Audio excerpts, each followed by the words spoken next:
Hello, and welcome to my Skylanders game review.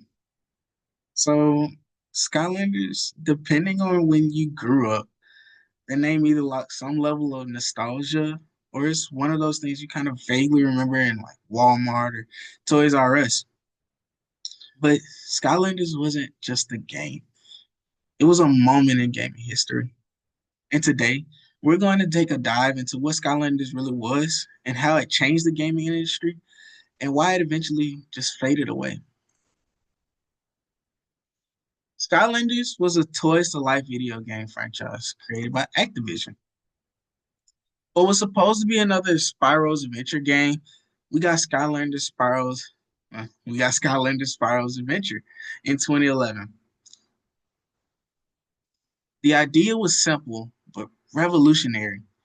You had physical toys that you could place on this thing called the Portal of Power, and you could summon them into the game. Each figure had its own data, so its levels and its abilities that you had to and hats that you collected, and it blended video games with collectibles. It had a total of six main games and over hundreds of figures. Skylanders got so big that it even had its own TV show and started a whole new genre of games. So, what's the story of this franchise? The universe of the Skylanders is a floating collection of magical islands. The guardians of this world are called the Skylanders, and these heroes are aligned with 10 core elements. You have fire, water, tech, life, so forth and so on. You play as the Porter Monster. You play as the Porter Master, and a human capable of summoning these Skylanders in a battle. The main antagonist across all of these games is called Chaos. Short, bald, annoying guy was in every single game giving you problems. But ultimately, he just wanted to be able to show he was the most powerful in the universe. Across these games, they all had unique gimmicks. Spyro's Adventure was kind of the base, so it just sent all of the Skylanders into our world. Giants brought in giant collectibles, so you had giant versions of Skylanders. Swap Force, you had some Skylanders that could swap top and bottom halves, and you could kind of mix and match certain Skylanders. Trap Team, you were able with these trap masters, you were able to trap the villains, some of the villains that you had in the game, and you were able to play as them when you did trap them with the right element. Superchargers was a vehicle-based game, so you had air, road, and water transportation. And Imaginators, it let you create your own custom Skylander. And of course, they were called Imaginators. This is where Skylanders really stood out. Is gameplay mechanics were directly tied to the toys. When you place the figure on the portal of when you place the figure on the portal of power, the character came to life, appearing in the game. So each Skylander had its own unique moves and upgrade paths and special abilities. Different elements unlocked special zones in the games. There was a collecting aspect. Some games had twists, like Swap Force, for example. That is Magna Buckler. Those are two different characters that were able to kind of swap into each other. And like I said before, you had all of these other different gimmicks. The gameplay itself was a mix of real action and adventure. You had some puzzle solving, had a little dungeon crawling, and it was accessible for kids, but it was satisfying enough for older players to play it too.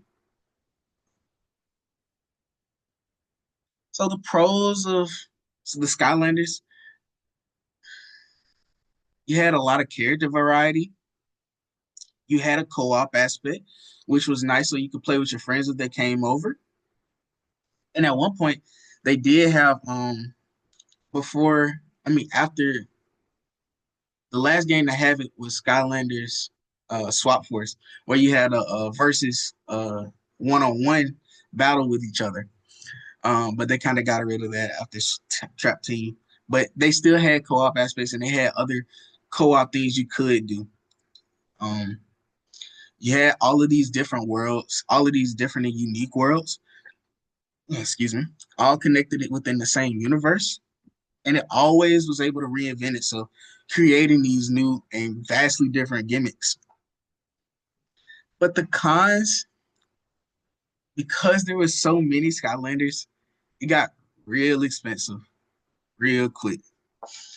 And many areas like those special gates required certain elements to access that, or certain treasures needed certain Skylanders to be accessed. I know when I played over the Thanksgiving holiday, I played Swap Force, and one of the chests needed to be opened by a Giants character. Well, I only had played from Swap Force on up. I never played Spyro's Adventure or Giants. So I didn't have a Giants collector, and I was not able to get those treasures or open certain gates. The gameplay was pretty repetitive. You had your combat, and it was simple, but the missions all followed kind of the same structure.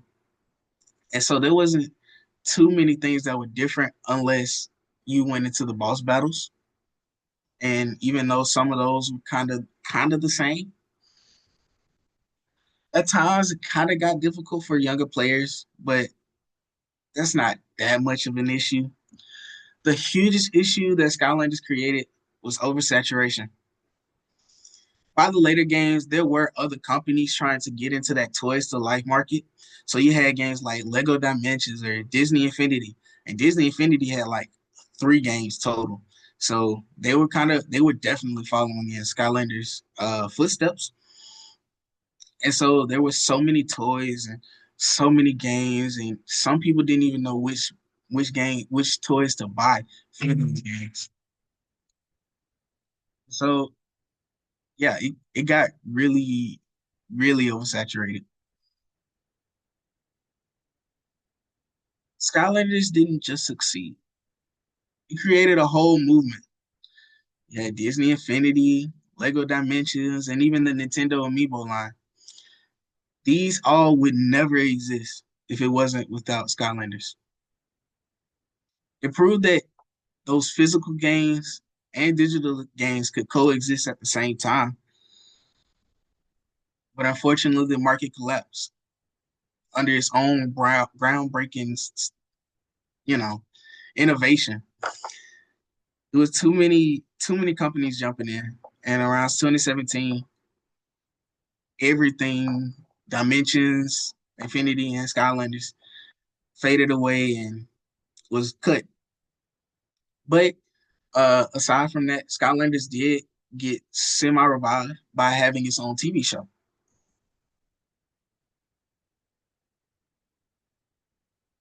So that Skylanders, a franchise that defined a generation of kids like me. It pushed the boundaries of creativity, and it disappeared as quickly as it came, starting from 2011 and ending in 2017. It was a 6 year span, having only 6 games in that span. Its impact is still felt today. And for those who were there, it was something magical. So I have a question for you. Did you ever play Skylanders? Which game was your favorite? Do you have any of the toys? And if so, which one was your favorite? My favorite was from Swap Force. His name was Stink Bomb. Loved him. A ninja skunk. Can't get any better than that. And that is all I have. And thank you for watching.